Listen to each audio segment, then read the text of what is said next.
My name is Sai Agnihotram. I've been born in Turkmenistan and raised in Russia.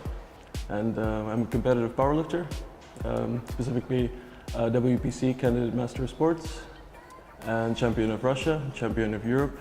I'm a CrossFit 1 degree trainer and a personal trainer. It's kind of a funny story.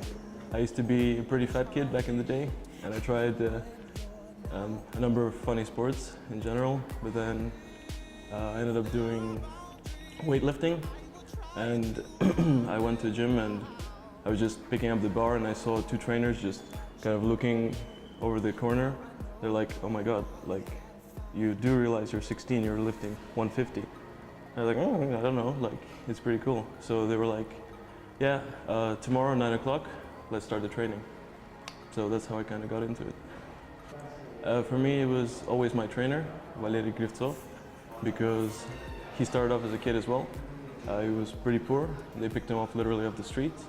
He was cleaning up in a gym when he was 14, and he had huge talent, so they started off with that. And obviously Klokov, he's six-time champion of Russia, or in the world. He's pretty awesome in general. I would say it was the last meet, Championship of Europe. Basically, I just came from IE, I had an exam. Traveled for maybe 30 hours non-stop, had maybe a couple of hours of sleep. I was a little over my weight category, so I had to stay with cotton balls in my mouth to decrease the weight. And I got this new gear because I got sponsored. And basically, I had my last repetition for squats. I'm standing right under the bar, and I'm like, easy stuff, I can do it. I'm standing there, came up to the rack, and I just looked down. The judge says squat, and I can see my belt like slowly opening. And it completely popped out.